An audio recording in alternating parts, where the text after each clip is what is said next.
Wait, lads, welcome back to a new video. This is not a fun video to make.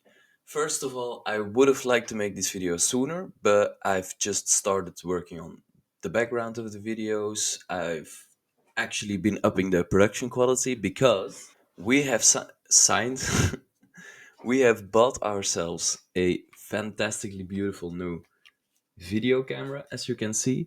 The only problem being that the cable which connects this to my PC has not arrived yet. So I couldn't wait any longer to record some more videos. So this will be the final one in, I believe this is 1080p, and then from the next one onwards, it will be 4K. Without any further ado, I suggest we quit the technical bullshit and we get into talking about football. And unfortunately, there are some major things to be talked about when it comes to Newcastle United.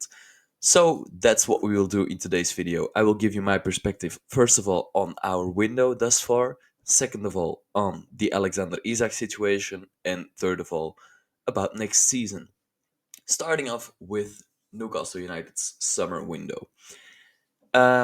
Things clearly have not gone to plan for us.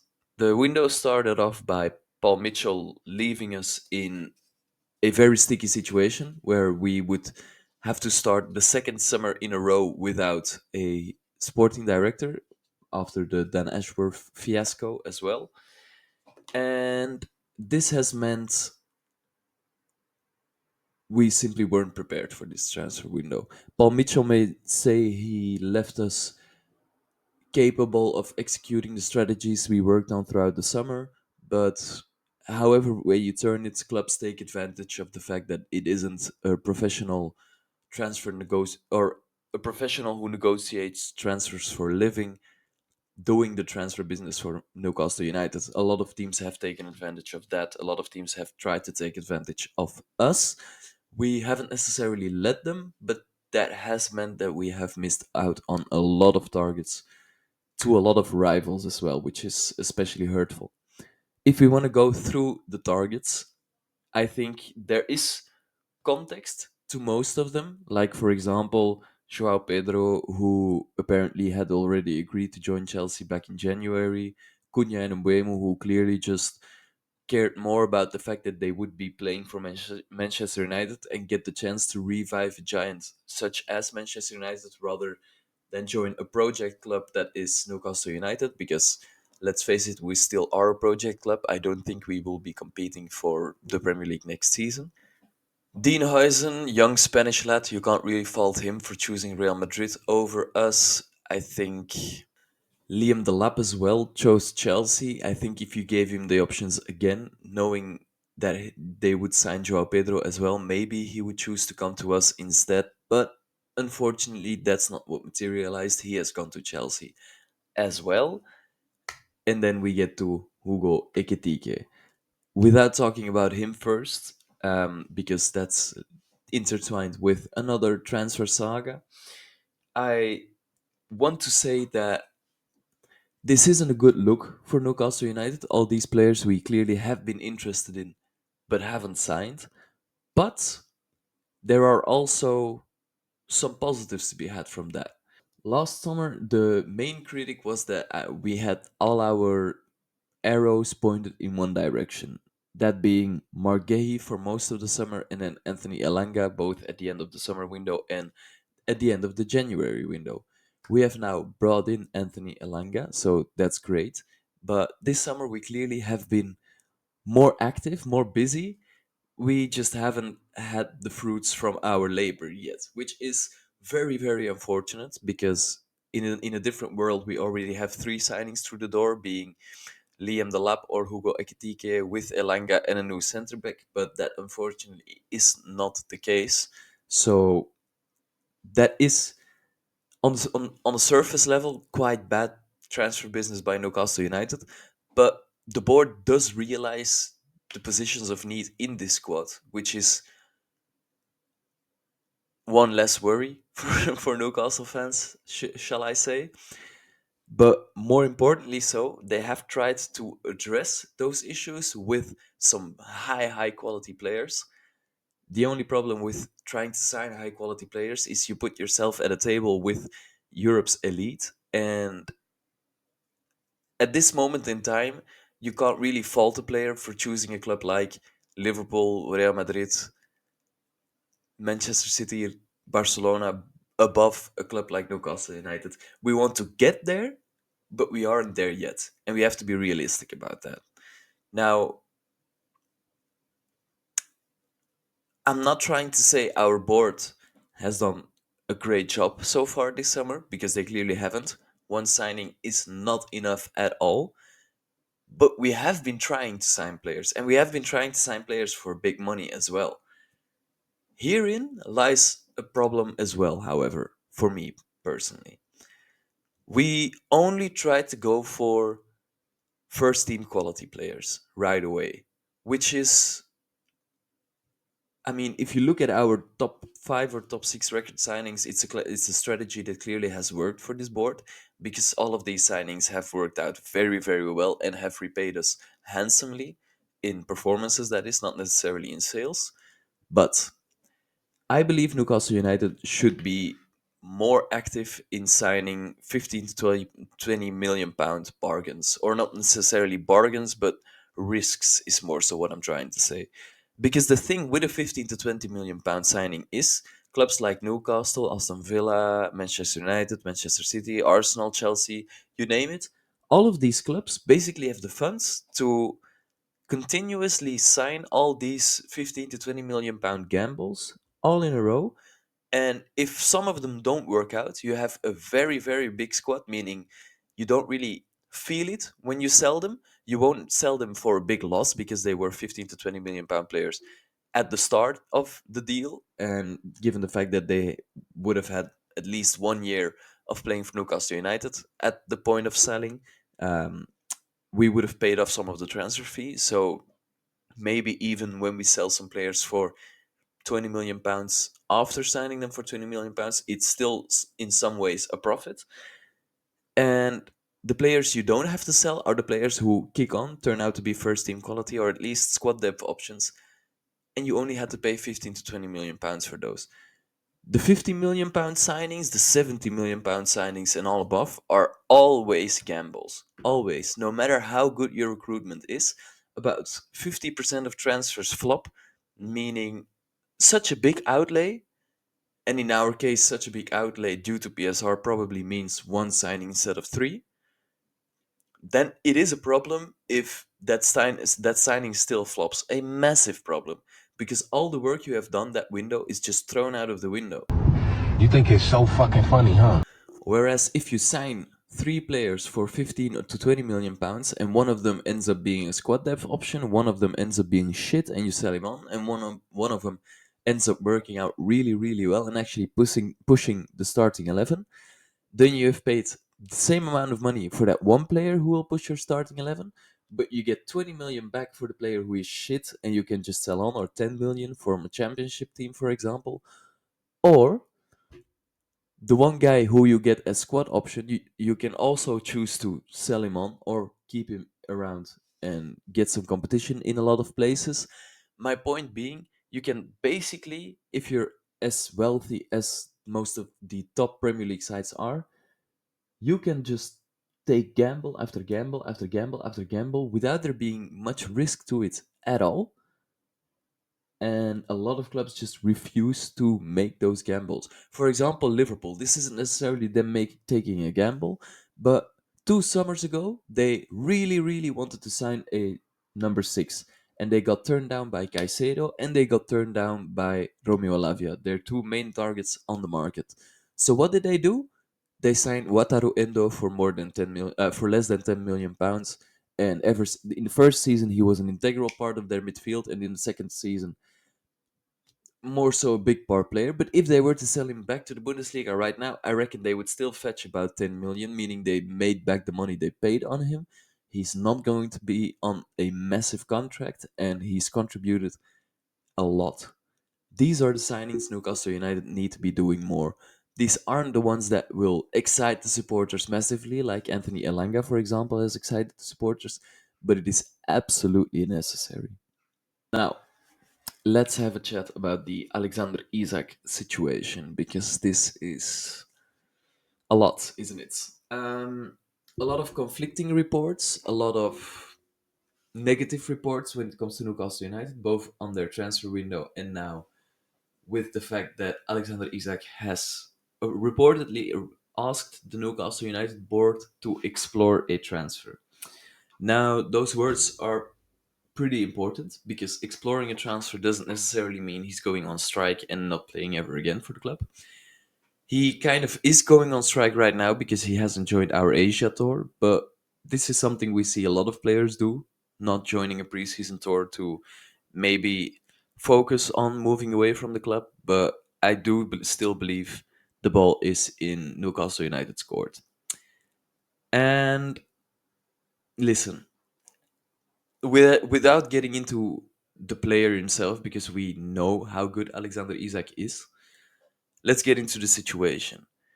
If Isak had told us this at the start of the summer in private, so we could genuinely prepare ourselves for probably our best player leaving the club, it would have probably been fine. We would have had at least 3 months to prepare ourselves for his inevitable departure. We would have had a chance to sign Joao Pedro, Mateus Cunha, whoever, with the promise of them being our first choice striker.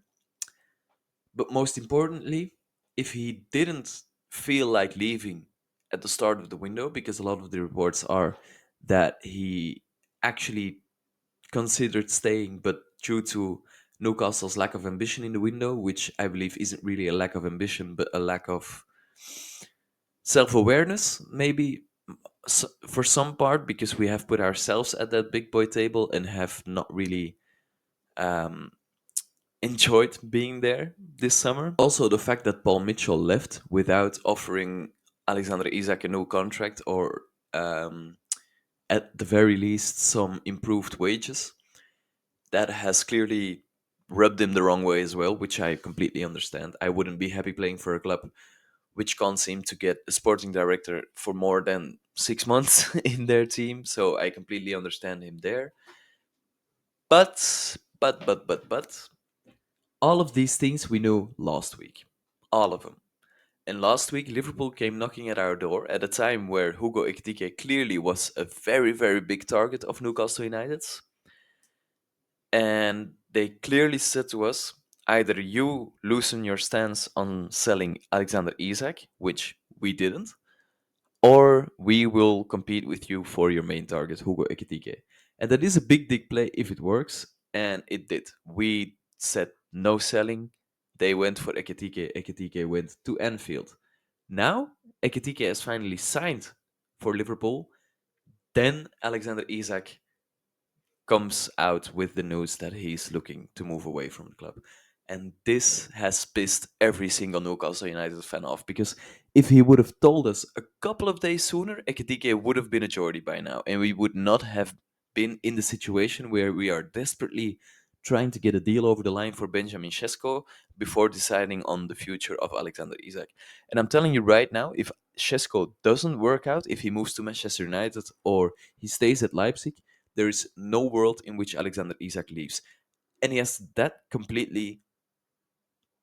has himself to thank for that completely, in my opinion.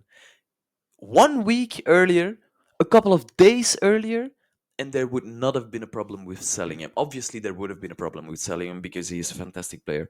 But a fantastic player who doesn't want to be at your club, is it really worth keeping around? But this is just such an unbelievably annoying situation. If he would have just told us, listen, I know Liverpool is planning to knock on our door, uh, just sign Isaac and sell me to Liverpool because I really want to go there. That would have been so much more amicable than the way this has gone right now. Because at the end of the day, most of the top strikers in Europe have now moved to a different club, and probably the best striker among that crop is now agitating for a move away, which is just all sorts of fucking unbelievable, isn't it? As for the rest of our summer, Here is genuinely what I believe will happen. I don't think we will sign Shesko because his wage demands and the transfer fee will prove to be too much for us to handle this summer. Meaning Alexander Isak will stay. We won't loosen our 150 million asking price, and I genuinely don't believe Liverpool will adhere to a 150 million asking price. So I think Alexander Isak stays for one more year, which has its own perks and its own negatives as well, because you're keeping a player who doesn't really want to be there anymore. However, I do believe Alexander Isak is one, professional enough, and two, knows the value in just giving it his all yet again next season, and finally for him securing that move that he apparently wants so bad. And if we don't sell Alexander Isak, we keep him around. We still sign Johan Wisa, I believe. I know the Wisa situation has become a mess as well, because let's be honest, which transfer saga involving Newcastle United this summer has not turned out to be an absolute shambles? But I do still believe the fact that he's going on strike, the fact that he said, I'm 29 now, this is my last opportunity to be playing Champions League football. I want to go. I get it. I'm not going to advocate for him going on strike because I'm not advocating for Alexander Isak to be going on strike as well, and that would make me a gigantic hypocrite. So I believe he will sign Wisa. I think Isak stays one more year and we get 12 months to prepare ourselves for his departure and for his eventual replacement. And apart from that, we obviously still massively need a young central defender because Botman again came off the pitch against Arsenal yesterday. Apparently, his injury wasn't really bad. It was just he felt it straining, so he didn't want to take any risks. But let's just be honest, we know about Sven Botman's injury record, and it's nothing to be writing home about. Fabian Schär still getting a year older. Lascelles only just got back from injury. Byrne, 1 year older as well. We need a younger centre back to get in as well. And again, that can be a 15 to 20 million pound signing who has the potential to have a big upside, but also has the potential to flop and be sold on for a marginal loss or even a profit despite him being a flop. So, for example, signings like Charlie Creswell or Taylor Hardwood Bellis, I think we should be all over those. And lastly, I don't think we are going to be signing a goalkeeper this summer, but I am more so in the camp of with Pope, we have the luxury which most Premier League teams don't have, which is leaving 99 of the percent of games which in which he was our starting goalkeeper by not having felt like he cost us points. That is such an underrated quality in a goalkeeper nowadays because a lot of keepers just simply have these brain farts during the game, and Nick Pope doesn't. So I'm genuinely very okay with keeping Nick Pope around for one more season. I even believe there's something to be done with Martin Dubravka maybe playing the Champions League minutes because he's massively deserved that as well, and the recognition of playing in the Champions League for Newcastle United, and Nick Pope maybe playing the domestic games, the FA Cup, the Premier League, the EFL Cup, those kind of games. Then lastly, I would suggest Newcastle United go on and sign one more player because we probably have to, and that is a midfielder. Our only cover in the midfield is Joe Willock and Lewis Miley at this moment in time, meaning there's two profiles in the midfield we don't really have anyone for. One is a destroyer and one is a creative midfielder. I think the creative midfielder is probably the most important one out of the midfield options or the midfield roles in which we need to strengthen because we are going to have a lot of issues next season with teams sitting very, very deep against us. Because They arrived. They arrived on around 7. because here's the thing. Elanga, unbelievably fast. Anthony Gordon, unbelievably fast. Isak, fast. Wisa, fast. Barnes, fast. You know what I'm trying to say. A lot of teams are going to sit deep against us. And with Anthony Gordon being our chief creator last season with 1.3 chances created per 90, which I'm going to be completely honest with you, isn't a lot, then I would probably say sign a creative midfielder who can unlock those deep blocks, who can create in a tight knit game, because we are massively going to need it next season against the lower opposition. Anyway, those were my thoughts on Newcastle United's current transfer predicaments. What do you think? Have I been too harsh on Alexander Isak, especially for the timing of his transfer request? Do you agree with me in the fact that he's still most likely going to be staying at the club and we will be signing a new striker in 12 months rather than this summer? Or do you think it will be Benjamin Sesko? Do you think we have had a horrific window, or do you agree with me that even though we have tried a lot of great players, tried to sign a lot of great players, we still have fallen short of the expectation because of the fact that we seemingly can't go for anyone else than the top notch talent? And lastly, how do you think next season will look? What do you think next season will look like for Newcastle United?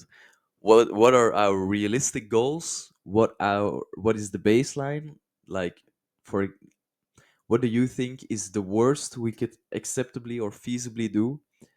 What is the best we could do? Where do you think we will finish? And who do you think we will still sign this summer, if anyone? Please let us know in the comment section below. Be sure to follow all our socials: Facebook, Instagram, you know the drill, Magpie 24/7. And I would like to see you in the next video. Bye.